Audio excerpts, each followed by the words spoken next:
our sponsors, and it means a lot to us to be able to put out these webinars and informational sessions.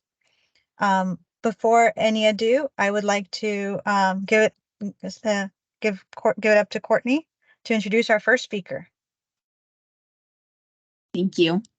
So our first speaker today is Stephanie Yu. She's a transportation planner in the Connecting to Transit program at King County Metro in Seattle. Her work focuses on improving first last mile connections into the fixed route system, including parking management program and park and rides, planning for bicycle and pedestrian improvements, and exploring new mobility options. She has previously worked on advancing low to zero emission fleets in Los Angeles and has a master's in city and regional planning from the Ohio State University. So popping up her presentation real quick. Should be showing. So Stephanie, go ahead. Thanks, Courtney. As Courtney mentioned, my name is Stephanie Yu. I work in the Research and Innovation section at King County Metro, and I've been working on connections to transit programs to improve ways transit customers enter our fixed network. And today I'll be talking about how metros are working to integrate micromobility into multimodal transit trips. Next slide. So just want to give a quick roadmap of the topics that I'll be talking about today. I'll quickly be giving you a summary of the Metro service for those who may not be familiar with the transit service in the Seattle area, before talking about our experiences in working with micromobility and transit within the region. I'll then be talking about our Developing Mobility Hubs program and its goals before talking about some broad takeaways. So King County Metro is a King County department that plans, delivers, and manages transit service. We operate over 200 fixed service bus routes and provide an average of over 430,000 rides daily across our various different modes, in addition to our fixed bus service. We do work with Sound Transit, which is a partner agency that focuses on regional commuter rail and bus service to operate some of their service within the county. King County Metro really considers ourselves to be a mobility agency that looks beyond just the fixed route service to provide connections to and between service. So on that end, we manage over 100 Metro-owned or leased park and rides that allow people to drive in to connect to the network.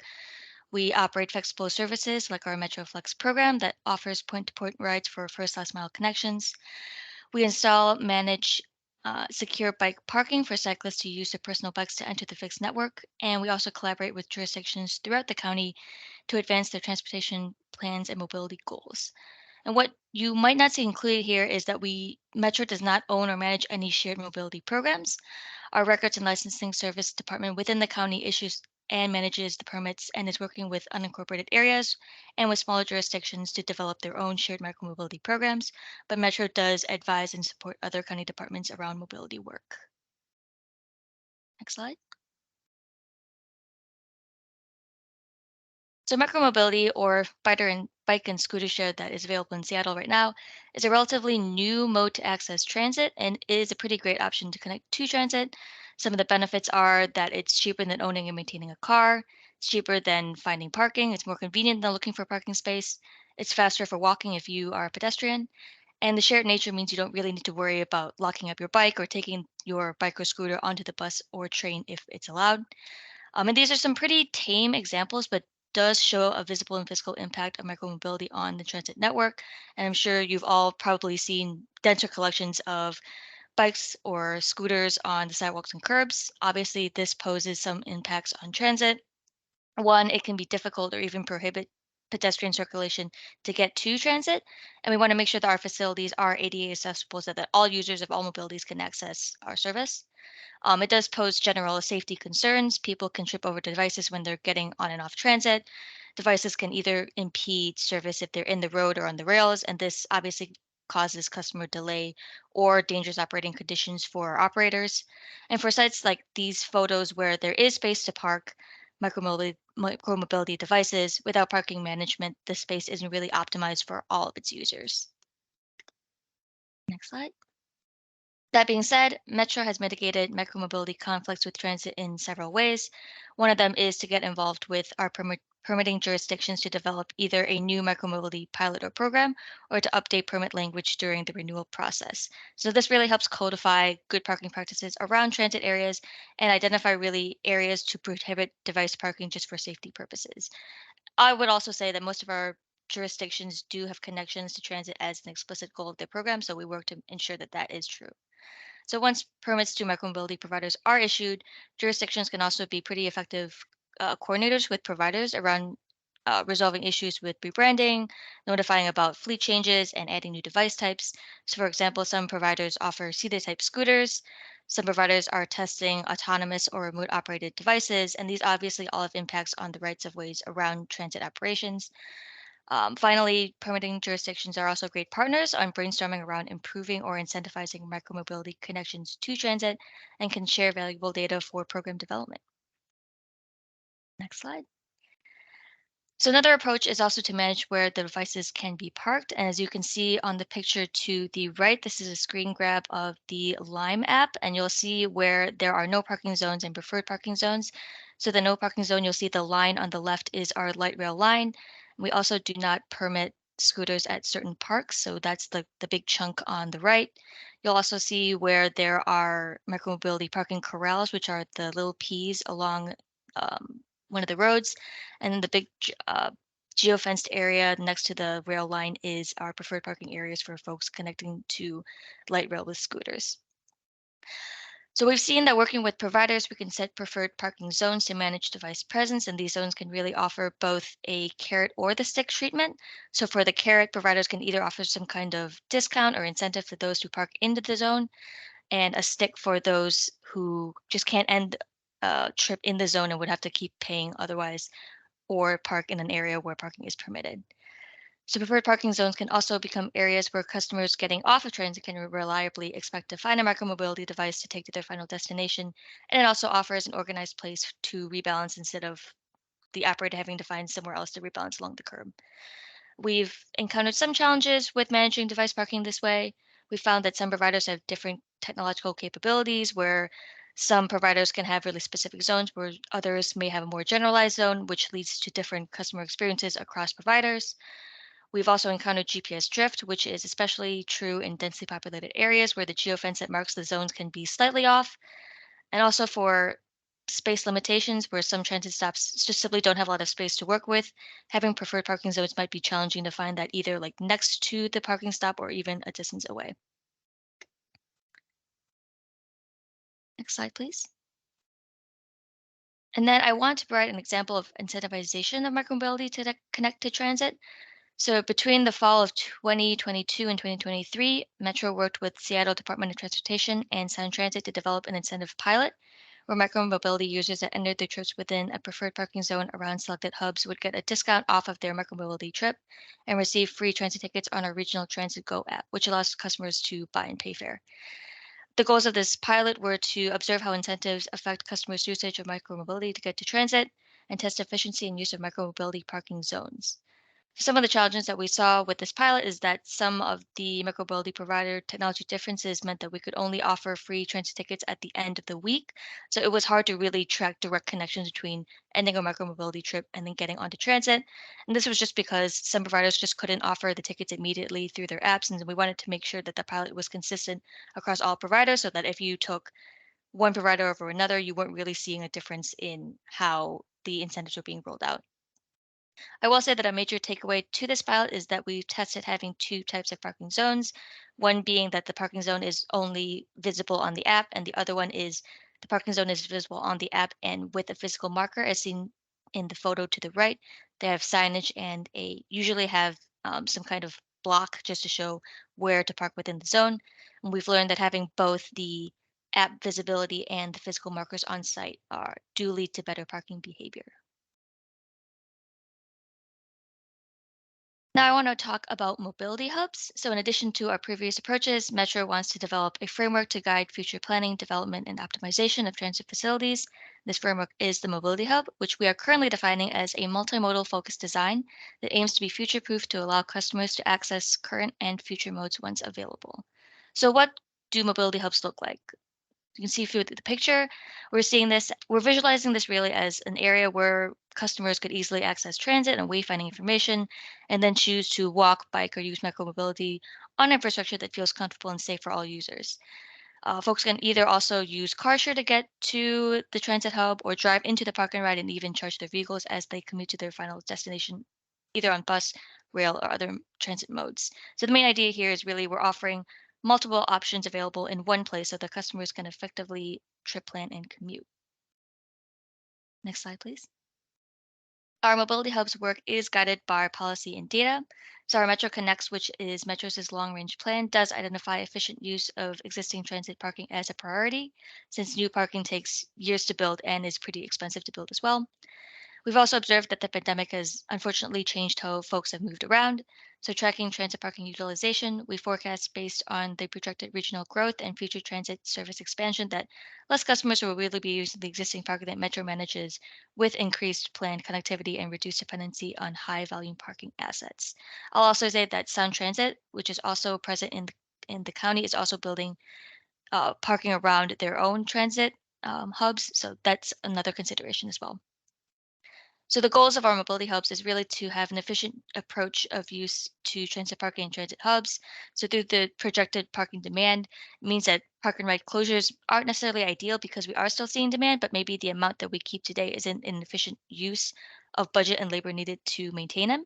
And we do want to make sure that customers have multimodal options and the resources needed for a better trip planning experience and decision around modes. Next slide. So the next steps in our program is to really actually create a mobility hub implementation guide that provides a framework for site prioritization, typology to draw from for planning and design purposes, and approaches around teams and agencies on implementation. And then obviously we build. So that is likely several years out with more years needed to really collect data around the hub performance and impact. So this mobility hub work also draws on work we've done to date, which includes some initial mobility hub planning in 2019 at the Eastgate Park and Ride, and this upcoming work will update to reflect our current scenarios and conditions. We've also done consultant work for 10% site designs at 5 different locations to identify bicycle and pedestrian improvements. And as I previously mentioned, the county is piloting a micromobility program in unincorporated areas of the county, and will be expanding that program for a more regional approach that will allow smaller jurisdictions with limited staff capacity to really test and operate micromobility to fill their mobility gaps. Finally, here are some takeaways just from what we've observed. We're really seeing that micromobility providers are innovating and growing at different rates, and having multiple providers that serve the region while making sure that customers have a consistent experience is and can be challenging. So it is worth setting expectations and identify priorities. We have also noticed that tech offerings are also changing. So device size, device types are always updating based on new technological advances. We've seen that cities have gone from docked bike share to like dockless, and now we've heard that some folks are planning on going back to docked, exploring those different options. So all of this obviously impacts space needed to accommodate micromobility trips, so it's best to plan flexibly. Finally, I'll say that framework can be helpful around planning, but it's likely that projects will be developed and built on a case by case basis. Providers can obviously change their focus or leave the market, so it is helpful to prepare for a multitude of options instead of curating around either like a specific provider or a specific device. That's all I've got for today. My contact information is there. Feel free to reach out for questions. Great. Thank you, Stephanie. I'm gonna close this out. We can pull the slides up again at the end if anyone would like to get the contact information, or we can leave it in the chat.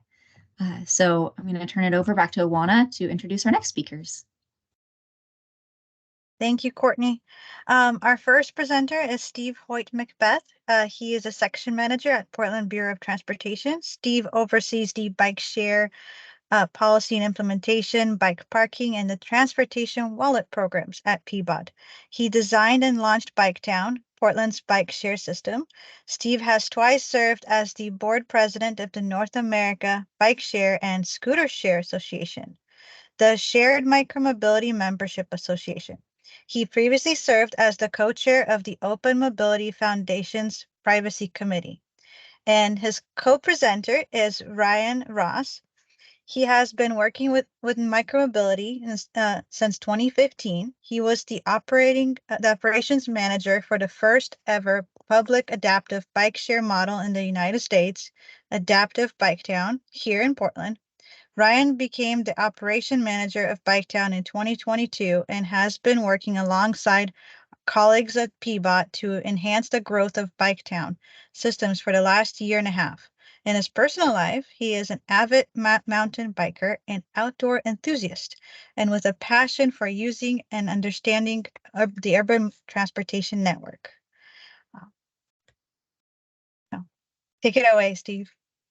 Great. Thanks, Ioana. And such a great presentation by Stephanie. That was really wonderful. Let me just bring up my slides. And if somebody could tell me that actually you're seeing the slides, Ioana, are you able to see this? Fantastic.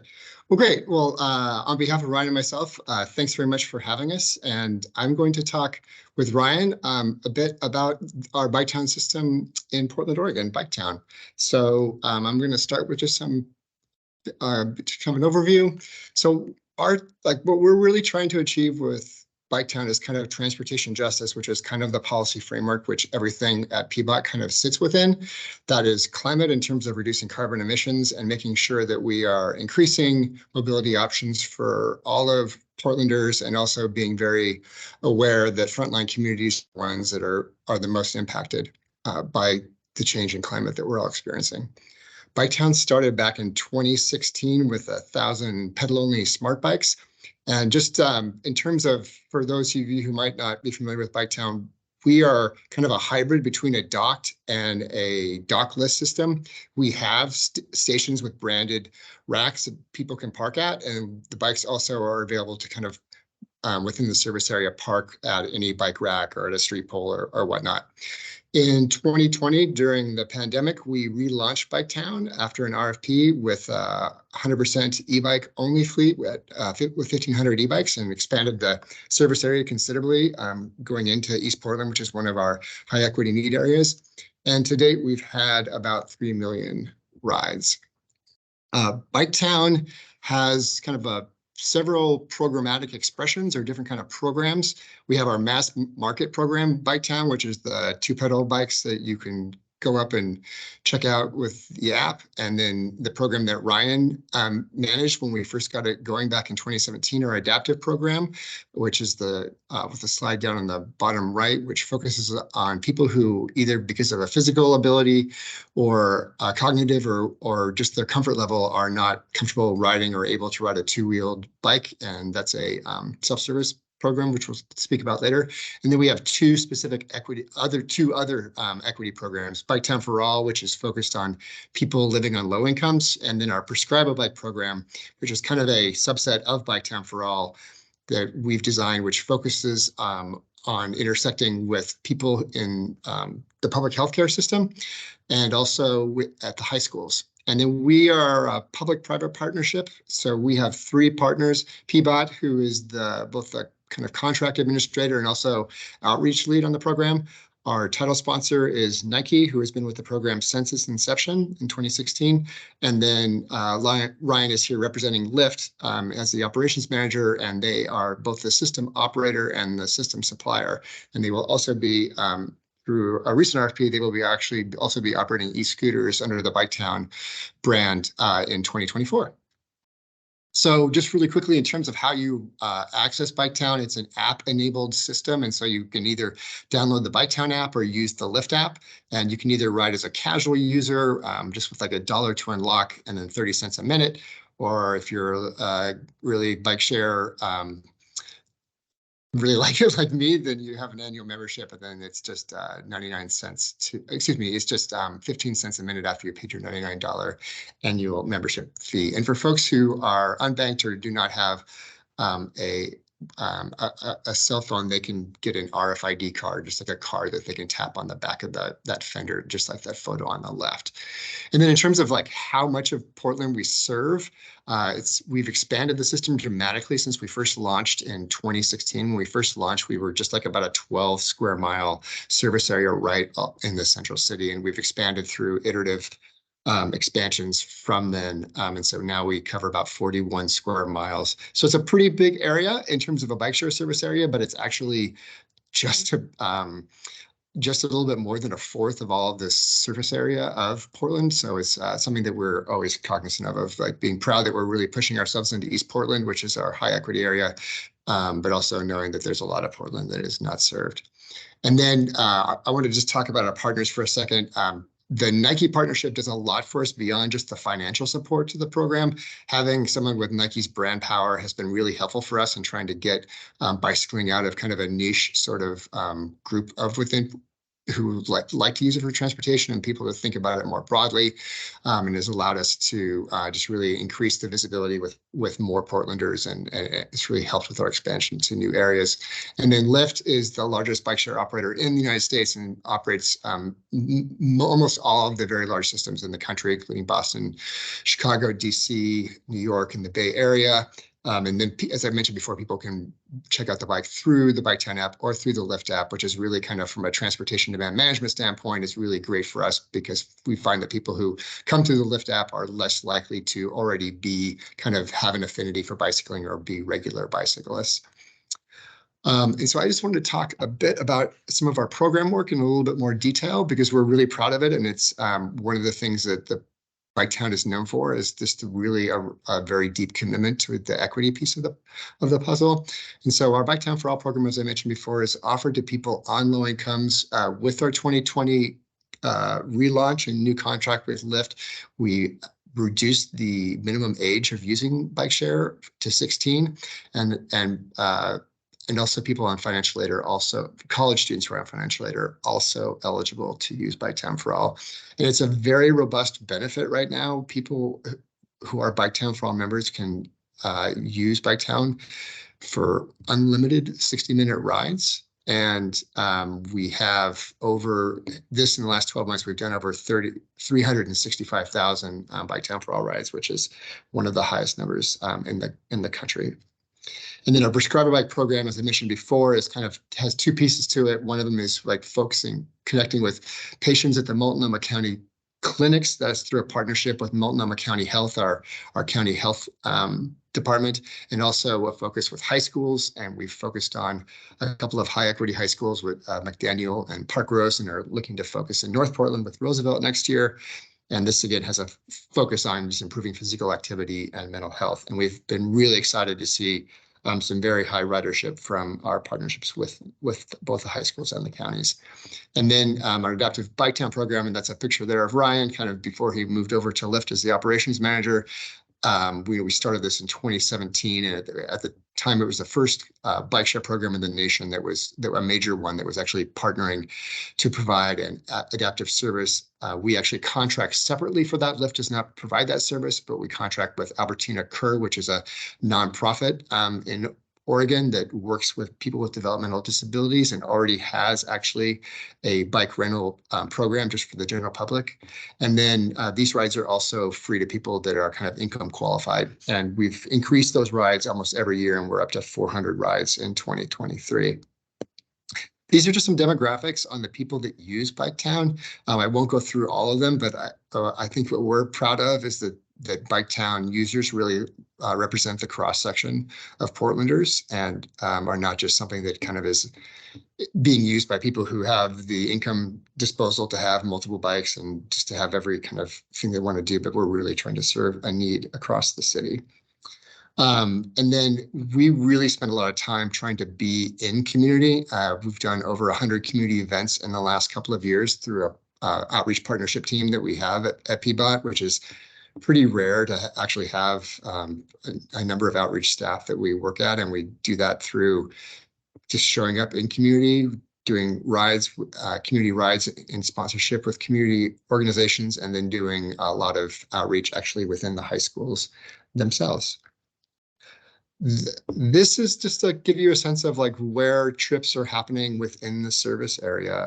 Certainly, we have the highest density in the downtown in the central city, and that's in terms of like stations and and just density in general. And so that's reflected in the trips. But we're really proud to kind of see how the trips have fanned out from the central city into other areas, especially areas that we've expanded in the last couple of years in the far east and East Portland, and then on the northern peninsula in North Portland. And this just kind of gives you a sense of the trajectory of trips over the 6.5 years that Biketown has been in operation. We had before on our pedal-only system, we had our best year in 2018, just as e-scooters were being introduced in the summer. And then we kind of saw some of our trips kind of go down with the introduction of e-scooter trips. But if you look at the big picture, we saw a lot more trips between e-scooters and bike shares, so that was a positive thing. The nadir was kind of, I think, everybody's nadir, 2020 during the pandemic. And then that was actually when in September of 2020, we introduced e-bikes, and you can see the trajectory of trips just going up and up and up. So we had a very huge increase in 2022, and then we've managed to actually increase that by more than 10% this year, and we don't even have a full year. So I'm going to stop right here and actually give Ryan a chance to talk some about, I'm going to stop sharing my screen and give Ryan a chance to kind of talk about some of the learnings that he's seen, both from his time at Adaptive Biketown and with Lyft as the manager of operations. Thank you, Steve. Hey everyone, Ryan Ross here, operations manager for the Lyft side of the public-private partnership on the Biketown system. I'll speak first to Adaptive Biketown. What we saw in 2016 with the launch of the Biketown system was a legal, reasonable request for accommodation to be able to provide services and sort of provide Biketown services for people with disabilities under an ADA request. That looked like the city of Portland and PBOT immediately sort of sprung into action, convened a working group which met bi-monthly over 6 months to get an informed representation from the public, from groups we were hoping to serve, and really engage with partners in hoping to understand what was needed out of an adaptive bike share program, as we didn't really have a model to work off of. And what we found through lots of public engagement was that people were actually looking for more of a recreation program. They wanted a safe place to ride. And then lastly, they wanted a place to sort of store mobility devices. They wanted a informed staff to be able to fit them, to be able to help with transfers to and from the equipment. And then cost was always an element. So those are the things we looked to sort of inform the creation of Adaptive Biketown. And as you saw, it's increased up to more than 400 rides for eligible participants per year. I think up from, well, in 2017, we had roughly 70.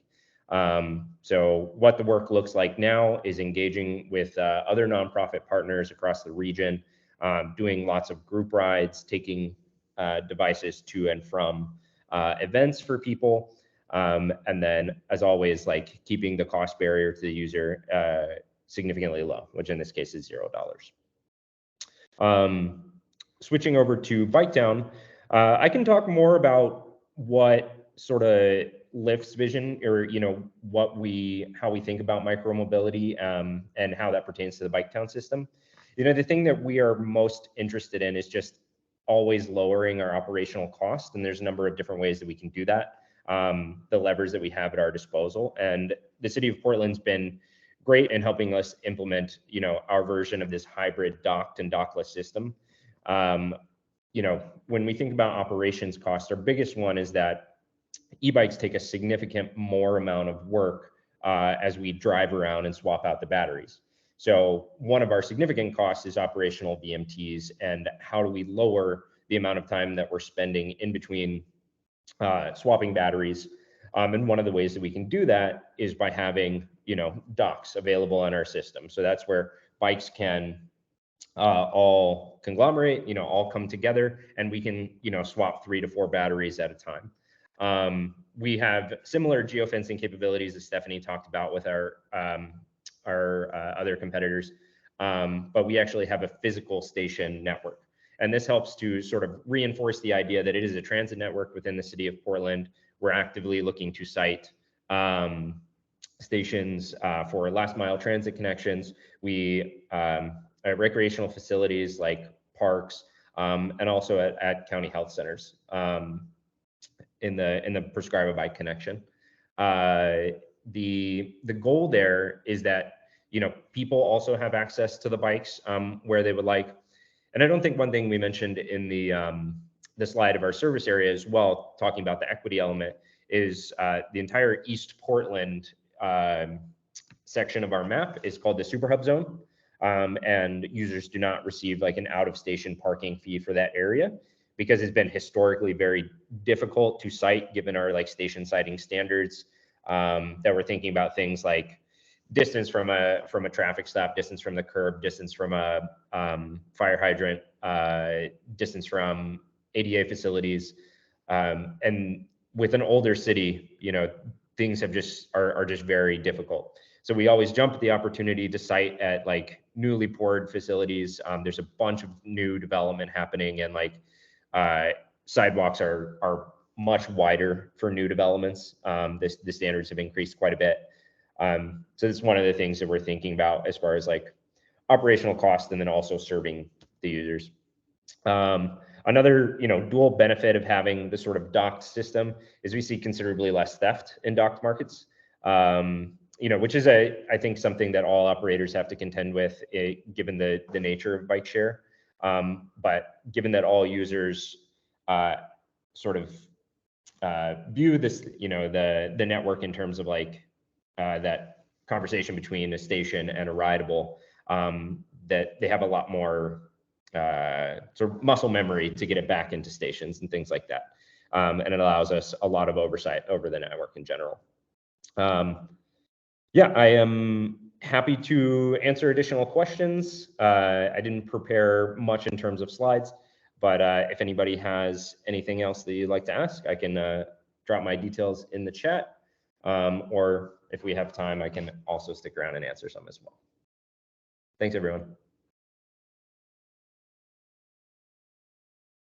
Thank you both. That was very, very good, very inspirational. Should we open it up to questions for both presentations?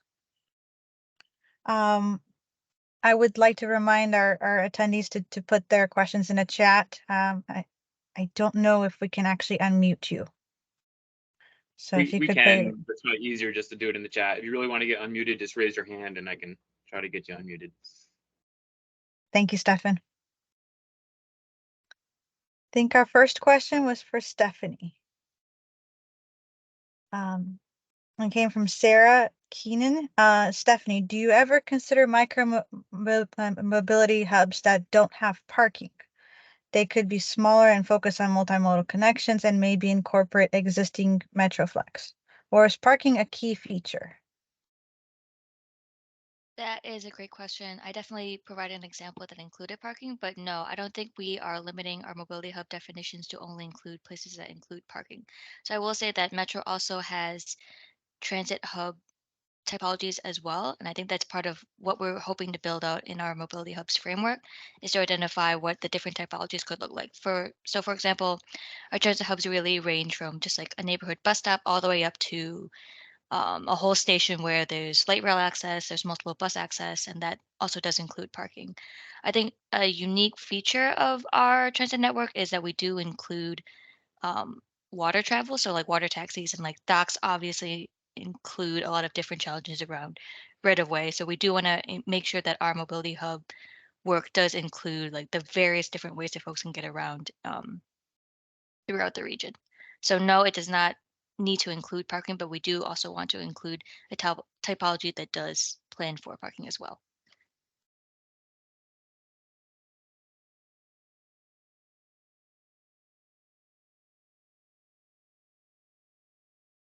Thank you. Thank you for that. One question I have for Lyft or Biketown is is it possible that the service is there a plan for the service to expand past Portland? Past the Peabot? Yes. Yeah, I can answer that, Ioana. Thanks for the question. Yeah, so we have held discussions with kind of other regional partners about that. And so we're very open to that exploration, but it really will take the other municipalities to join, and also the willingness of Lyft to kind of contract kind of outside of this area. But we've had those discussions in the past, and it's something that we're certainly interested in seeing Bike Town continue past kind of rather arbitrary municipal boundaries.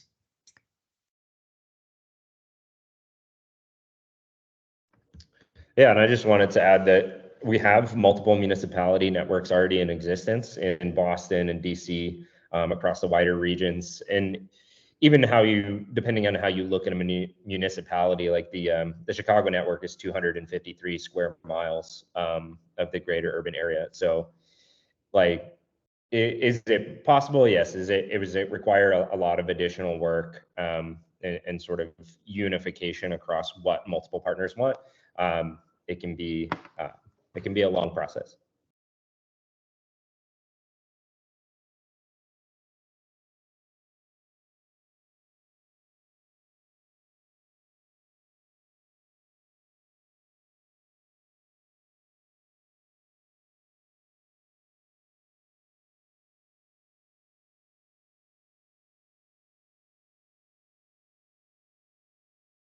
So we have another question. I'm going to open it to anyone. So how do or can DOTs support your work in either data collection, funding partner, etc.? Yeah, I totally support both those options. Definitely funding partner. I feel like, no one's ever going to say no to money that's being contributed. Yeah, I would say totally agree. And I think if there are conversations had with other jurisdictions that are maybe on the fence about micromobility and integrations with transit, I think DOTs have a great place in the conversation to advocate for that as well.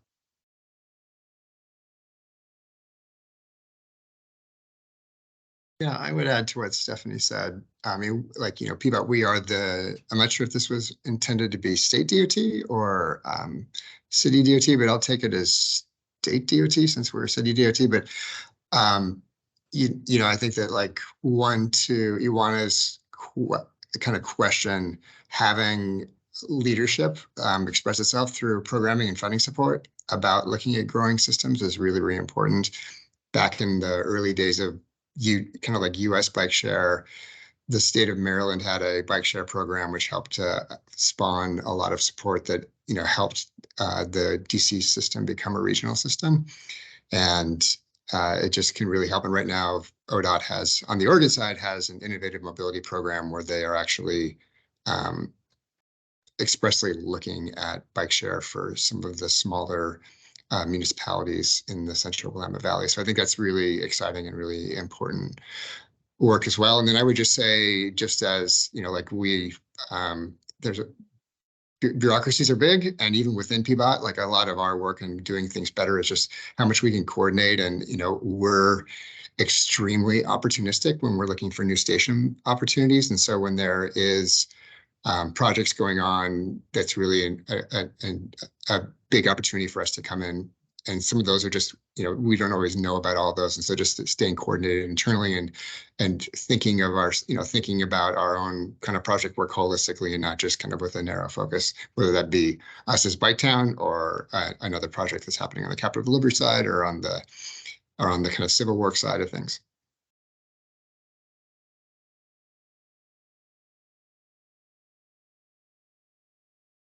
Yeah, and I guess I'll also add, Tara, because I think you specified state DOT. I think bigger picture is advocating for more better facilities and infrastructure for pedestrians, bicyclists. I know that I think at the state level, y'all are thinking about like how to improve active transportation and like safety throughout the state. And so advocating for stronger policies and planning around better infrastructure for folks to actually get around, I think will contribute to more folks actually picking up different modes and like using them as well.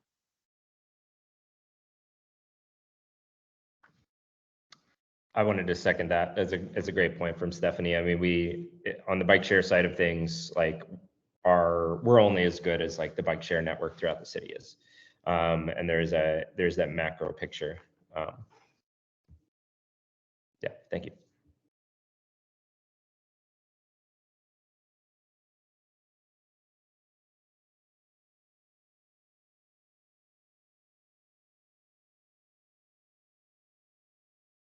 Thank you. You want- Thank you for that. Okay. I wasn't sure if you wanted us to just like take these out, the other question that Sean had in the chat, or I'm gonna Yeah, let you. yes, go for it, Steve. Well, let me see if I can bring up, I mean, I think that maybe I'll start with the end and then work my way back. I think it's a great question that Sean has. So in terms of weather and ridership, there is an impact, but I think that what we've seen is that when people are new to bike share, they tend to be more weather sensitive than they are. The more they use it and the more it becomes more utilitarian. And I just want to bring up from our data analyst ride report that we use for data. This is the 2023 trips for Biketown. And you can see this is a snow event right here on the 24th when we still had 169 trips. But what we've seen is that the difference between winter and summer is always there, but the shoulder season keeps on expanding. Some of that, unfortunately, is due to climate, and that the fall is a lot drier and warmer than it used to be. But we see certainly a spike of trips during the summertime, like when we're doing 2,000 to 3,000 trips. In Seattle, they're doing a lot more trips than we are. The fleet is much larger in Seattle, though they don't have just one provider. There are, I believe, 4 operating in Seattle, both of them. And so in terms of that, we do see a difference. I think what's really interesting this year is October. I think October was one of our largest days. Was 3,000 trips on October 6th. So we've seen that, and what we really see among our equity users is because they have fewer transportation options in general, that they are more year-round users. And then I think the other question was just about like other barriers to use. Certainly there's physical disability. I mean, as I mentioned before, one of them is just the service area.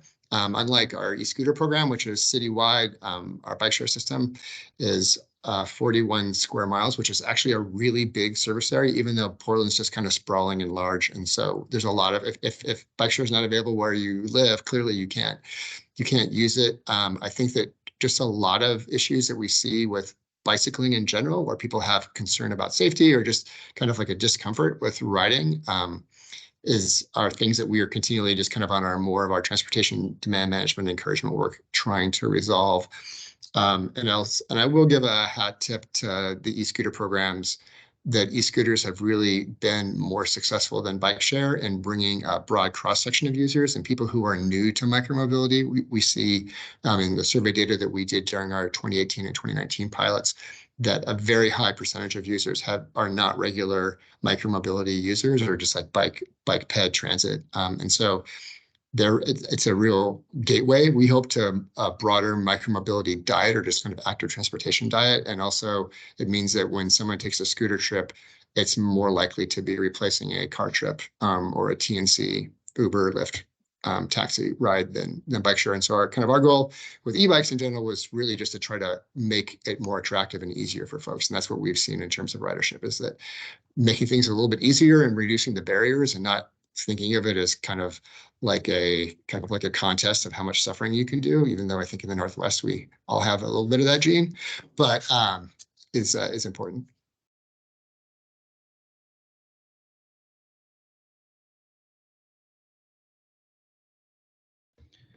And also, Sean, you can look at the Lyft multimodal report to see the types of trips people are taking, like across all of our systems. And what we see here at Biketown is roughly the average ride is about 15 minutes, 3 miles or a little less. We don't have, I think, great data on like specifically, is it recreational or is it like, are you going to a doctor's appointment or something like that? But we do have some specific data in the multimodal report, as I mentioned.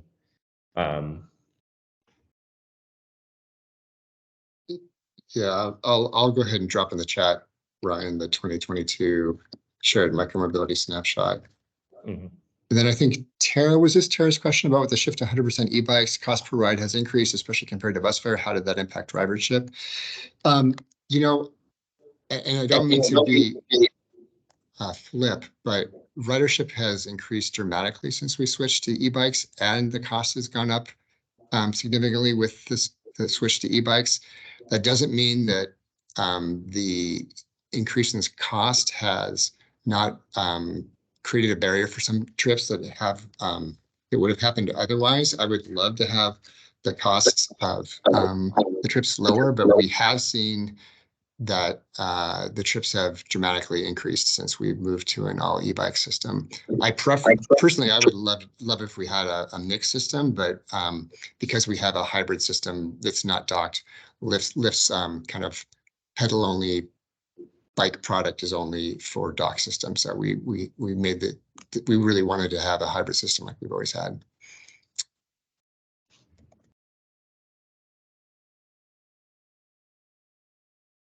I know we had a ITE annual meeting, and Biketown provided bikes for 2 of our technical tours, and all of our attendees that attended that, about 100 attendees that took those trips, really liked the electric bikes. So we really appreciated that and appreciated the ability to showcase that to the international ITE community. I Thanks, see that. Joanna. Brian did a lot of work to make that happen, so I'm sure he's glad to hear that. So are we, Peabot.